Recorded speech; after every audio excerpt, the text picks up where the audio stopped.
गोस्वामी तुलसीदास कृत रामचरितमानस की 47वीं कड़ी में आप सभी मानस प्रेमियों का पुनः हार्दिक अभिनंदन है। आइए भगवत प्रेरणा से कथा को आगे बढ़ाएं। अभी तक हम लोगों ने देखा कि किस प्रकार से बगीचे में फूल पूजा करने के लिए लेने के लिए रामचंद्र जी और लक्ष्मण जी घूम रहे हैं और उधर सीता भी सभी सहेलियों के साथ गिरजा पूजन के लिए फूल लोटने के लिए बगीचे में है। और सीता जी की एक सहेली किसी कारणवश थोड़ा पीछे रह गई और वह बगीचे में जो सुकुमारों को देखी है, राम और लक्ष्मण को, और इसी का बदहवास होकर के अपने सहेलियों के बीच अपनी सीता के साथ वर्णन कर रही हैं। आइए इसे हम लोग श्रवण करें। देखन बागों कुंवर दुई आए, बै किशोर सब भांति सुहाए। श्याम गौर किमि कहौं बखानी, गिरा अनयन नयन बिनु बानी। उसने कहा कि हे सखी, दो राजकुमार इस बाग में आए हैं, किशोर उम्र के हैं और हर प्रकार से सुंदर और सुशील हैं। एक सांवले हैं और दूसरा गोरे रंग के हैं। उनके सौंदर्य का वर्णन करने की क्षमता मुझमें नहीं है। वो अप्रतिम सुंदर हैं। वाणी बिना नेत्र की है और नेत्रों के वाणी है ही नहीं, तो फिर कैसे वर्णन किया जाए। एकदम पुलकित होकर के वह सीता जी को बता रही है। सुनि हरखी सब सखी शयानी, सियहिं अति उत्कंठा जानी। एक कहीं नृपसुत तेई आली, सुने जे मुनि संग आए काली। यह सुनकर और सीता जी के हृदय में बड़ी उत्कंठा जानकर सब सयानी सखियां प्रसन्न हुई। तब एक सखी कहने लगी, हे सखी, ये वही राजकुमार हैं जो सुना है कि कल विश्वामित्र मुनि के साथ आए हैं। जिन्ह निज रूप मोहनी डारी, किन्हे सौ बस नगर नर नारी। बरनत छवि जह तह सब लोगु, अवसि देखियहि देखन जोगु। कहते हैं कि जिनके अपने स्वयं के रूप का जो मोहिनी है, उसे नगर के स्त्री पुरुष को अपने वश में किए हुए हैं। जहाँ तहाँ लोग उन्हीं के छवि, उन्हीं के रूप का, उन्हीं की सुंदरता का बखान कर रहे हैं। इसलिए अवश्य ही हम लोगों को चलकर उन्हें देखना चाहिए। हे सखी, वे देखने योग्य हैं। तासु बचन अति सियहिं सोहाने, दरस लागे लोचन अकुलाने। चली आग्र करि प्रिया सखी सोई, प्रीति पुरातन लखई न कोई।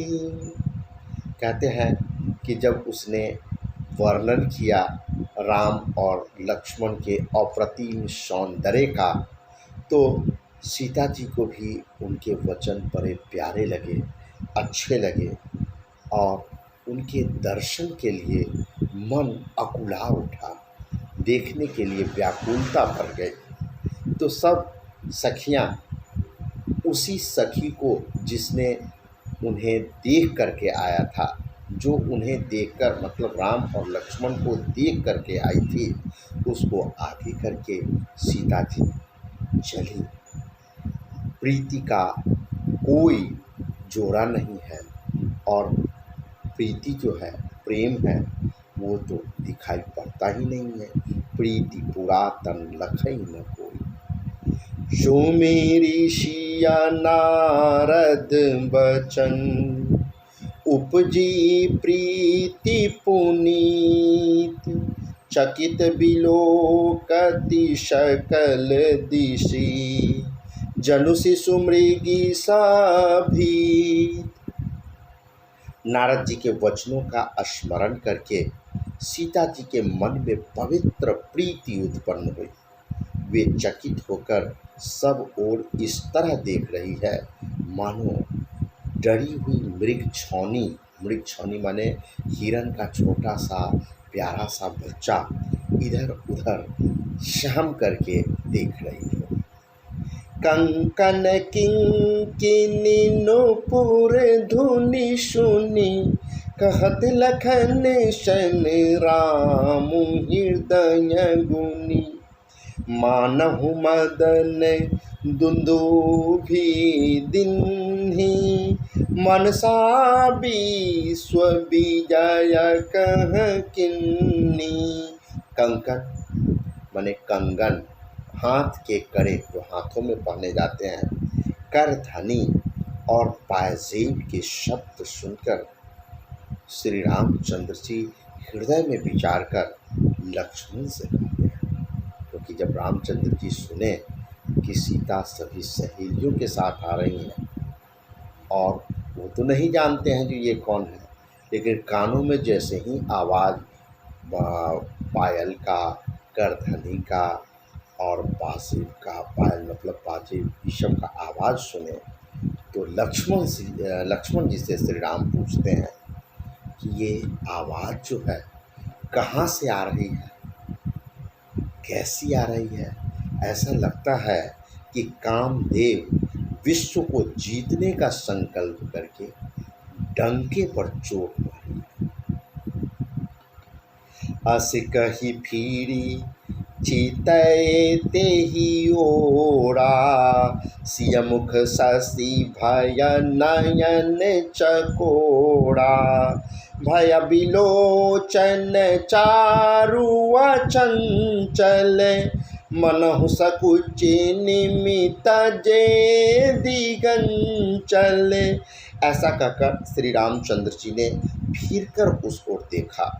श्री सीता जी के मुख रूपी चंद्रमा को निहारने के लिए उनके नेत्र चकोर बन गए, सुंदर नेत्र स्थिर हो गए, टकटकी सी लग गई, मानो नीमी जो जनक जी के पूर्वज थे उन्होंने सबकी पलकों में निवास माना गया है, जिनका निवास सबके पलकों में माना गया है, नीमी का, जनक जी के पूर्वज का। लड़की दामाद के मिलन प्रसंग को देखना उचित नहीं, इस भाव से सकुचाकर पलकें छोड़ दें, पलकों में रहना छोड़ दिया, जिससे पलकों का गिरना रुक गया। कविवर तुलसीदास जी कह रहे हैं कि जनकपुर धाम में जो राजा जनक के पूर्वज हैं नेमी, वो लोगों के पलकों में निवास करते हैं और चूँकि वो सम्मानित हैं, पूर्वज हैं, वो पलक में रहते हैं। तो तुलसीदास जी इस क्षण का वर्णन कर रहे हैं कि जो बेटी दामाद का जो मिलन प्रसंग है उसको वो कैसे देखेंगे, ये देखना उचित नहीं। इस भाव से वो पलकों के निवास को छोड़ करके नेमी चले गए हैं और उनके जाते ही ऐसा लगता है और पलक हो गया, पलक गिरता ही नहीं है ना, लगता है पलकों में रुकना ही भूल गया। देखि सिया शोभा सुख पावा, हृदय सराहत बचनु न आवा, जनु बिरंचि सब निज निपुनाई, बिरचि विश्व कहाँ प्रगति दिखाई। सीता जी की शोभा को जब पुरुषोत्तम राम ने देखा तो बड़ा ही सुकून महसूस किया, अंदर से रोम रोम पुलकित हो गया। हृदय में वो मन ही मन उनकी सराहना करते हैं, लेकिन मुख से कुछ बोल नहीं पाते हैं।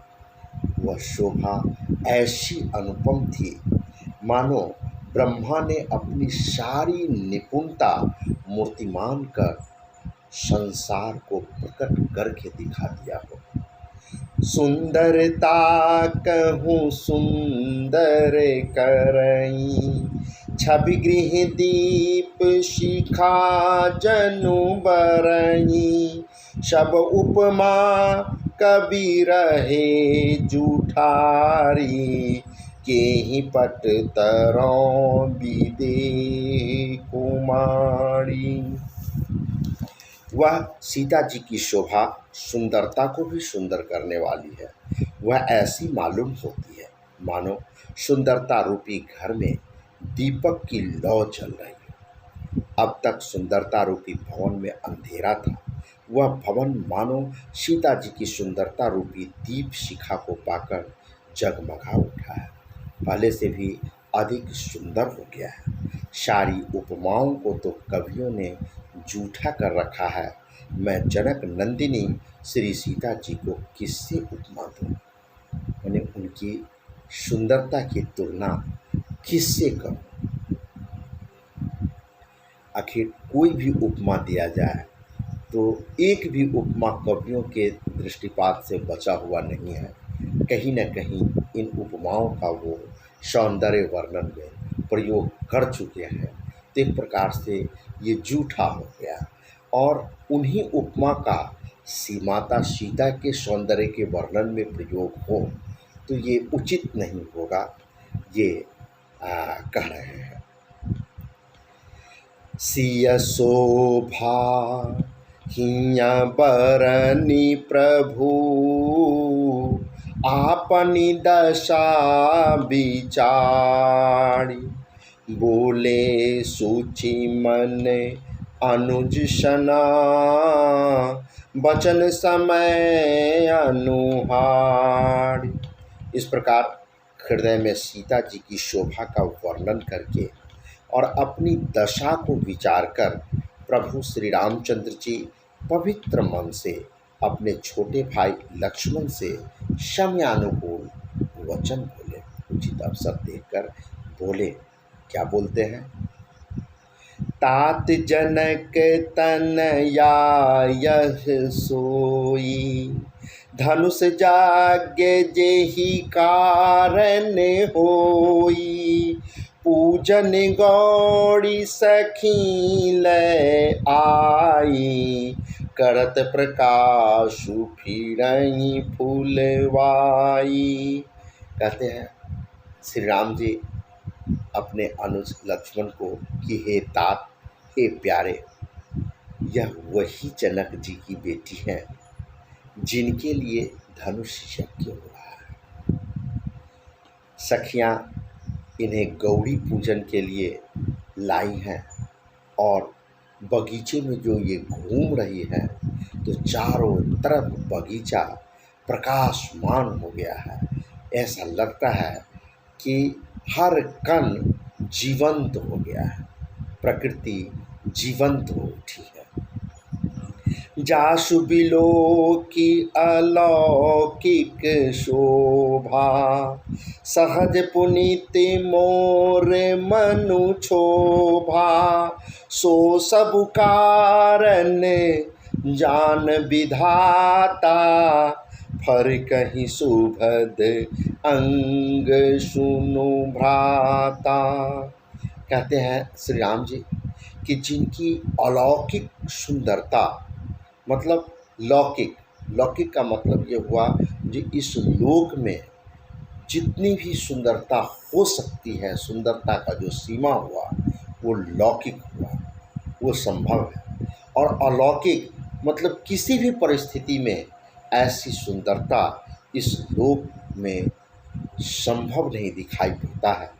ऐसी अलौकिक खूबसूरती, सुंदरता को देख करके स्वभाव से ही जो मेरा मन पवित्र है वो क्षुब्ध हो गया है, कुपित हो गया है।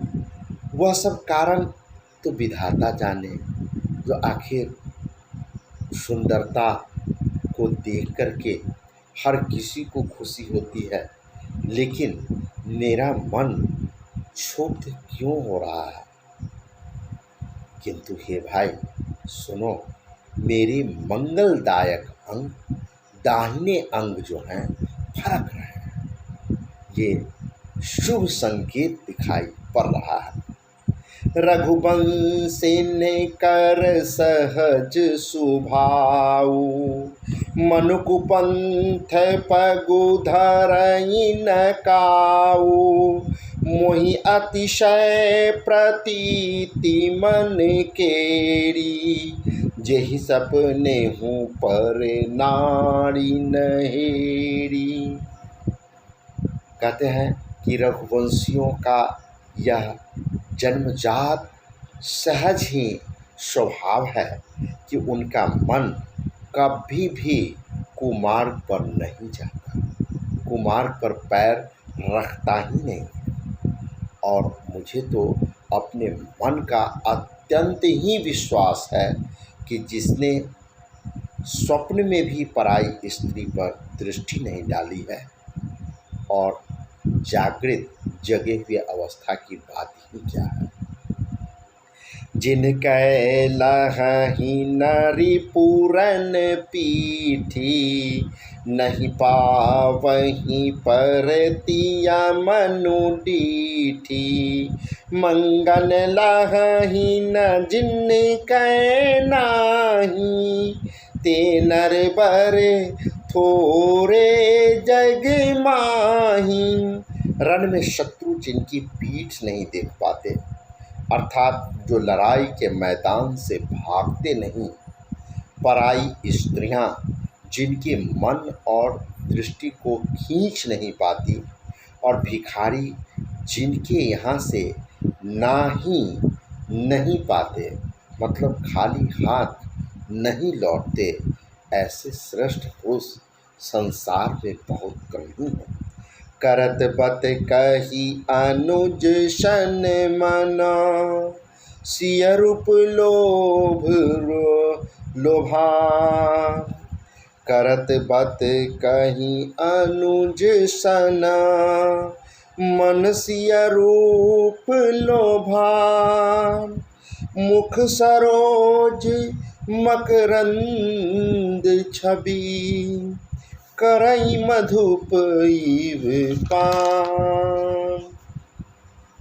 यूँ श्री राम जी छोटे भाई से बातें कर रहे हैं, पर मन में सीता जी के रूप में लुभाया हुआ उनके मुख रूपी कमल के छवि रूप मकरंद रस को भौरे की तरह पी रहा है। चितवती चकित चहूँ दिसि सीता, कह गए नृप किशोर मनु चिंता, जहाँ बिलोक मृग शावक नैनी, जनु तह बारिश कमल शीत श्रेणी। सीता जी चकित होकर चारों ओर देख रही हैं। मन इस बात की चिंता कर रहा है कि राजकुमार कहाँ चले गए। बाल मृग नैनी, मृग के छौने की सी आँख वाले हिरण का जो छोटा बच्चा होता है, इतना लुभावना और सुंदर देखने में होता है, बड़ी बड़ी उसकी कोमल आँखें, तो उसी का तुलना कर रहे हैं। बाल मृग नैनी। सीता जी जहाँ कहीं भी दृष्टि डालती हैं, वहाँ मानो श्वेत कमल की गदारें सी लग जाती हैं। लता ओट तब सखी ने लखाए, श्यामल गौर किशोर सुहाए। देखी रूप लोचन ललचाने, हरखे जनु निज निधि पहचाने। तब सखियों ने लता की ओट में सुंदर श्याम और गौर कुमारों को दिखलाया। उनके रूप को देखकर नेत्र ललचा उठे। वे ऐसे प्रसन्न हुए मानो उन्होंने अपना खजाना पहचान दिया। थके नयन रघुपति छवि देखे, पलकन ही हूँ परिहरी निमेषे। अधिक स्नेह देह भय भोरी, शरद शशि ही जनु चितव चकोरी। श्री रघुनाथ जी की छवि को देखकर नेत्र निश्चल हो गया। पलकों ने भी गिरना छोड़ दिया। अधिक स्नेह के कारण शरीर बेकाबू हो गया, विह्वल हो गया, मानो शरद ऋतु के चंद्रमा को चकोरी बेसुध होकर के निहार रही हो। लोचन मग राम ही उरियानी, दिन्हे पलक कपाट शयानी। जब सिया सखी ने प्रेम बस जानी, कहीं न सकहीं कछु मन सकुचानी। नेत्रों के रास्ते श्री राम जी को हृदय में लाकर चतुर शिरोमणि जानकी जी ने पलकों के किवाड़ लगा लिए, अर्थात आंखें मूंद कर उनका ध्यान मन ही मन करने लगी। जब सखियों ने सीता जी को प्रेम के वशीभूत हुआ जाना, तब वे मन में सकुचा गई, कुछ कह नहीं सकती थी। लता भवन ते प्रगट भे, तेहि अवसर दो भाई। निकसे जनु जुग बिमल विधु, जलद पटल बिल गाई। उसी समय दोनों भाई लता मंडप में से ऐसे प्रकट हुए मानो दो निर्मल चंद्रमा बादलों के पर्दे को हटाकर निकल रहे हो। शोभा शिव सुभग दो बीड़ा, नील पीत जल जाभ शरीरा। मोर पंख शिर सोहत नीके, गुच्छ बीच बीच कुसुम कली के। दोनों भाई सुंदर शोभा की सीमा है। उनके शरीर की आभा ग्लो नीले और पीले कमल की जैसी है। सिर पर सुंदर मोर पंख सुशोभित हैं। उनके बीच बीच में फूलों की कलियों के गुच्छे लगे हुए हैं। भाल तिलक श्रम बिंदु सुहाए, श्रवण सुभग भूषण छवि छाए। विकट भ्रिकुटी कच घूंघर वारे, नव सरोज लोचन रत्नारे। माथे पर तिलक और पसीने की बूंदें, जिनको कवि ने श्रम बिंदु कहा है, मेहनत के परिणति स्वरूप ललाट पर जो पसीना आता है, उस बूंदों को कह रहे हैं कि ये शोभायमान है। कानों में सुंदर भूषणों की छवि छाई हुई है। टेढ़ी भौहें और घुंघराले बाल हैं। नव सरोज लोचन रत्नारे, नए लाल कमल नव सरोज, नए लाल कमल के समान रत्नारे लाल नेत्र हैं। चारु चिबुक नासिका कपोला, हास विलास लेत मनु मोला, मुख छवि कहीं न जाई मोहि पाई, जो बिलो की बहु काम लजाही। ठोड़ी, ठोड़ी इसे कहते हैं। नाक और गाल बड़े ही सुंदर हैं। हंसी की शोभा मन को लुभा जाती है। मुख की छवि तो मुझसे कही ही नहीं जाती, जिसे देखकर कामदेव एक नहीं कई कामदेव के जो समूह होंगे वो भी लगा जाते हैं। उर्मणिमाल कंबु कलगीवा, काम कलभ कर भुज बल सीवा, सुमन समेत बाम कर दोना, शावर कुंवर सखी सुठी सलोना। वक्ष स्थल पर मणियों की माला है। शंख के सदृश सुंदर गला है। कामदेव के हाथी के बच्चे की सूंड के समान उतार चढ़ाव वाले एवं कोमल भुजाएं हैं, जो बल की सीमा है, जिसके बाएं हाथ में फूलों सहित दोना है। हे सखी, वह सांवला कुंवर तो बहुत ही सलोना है।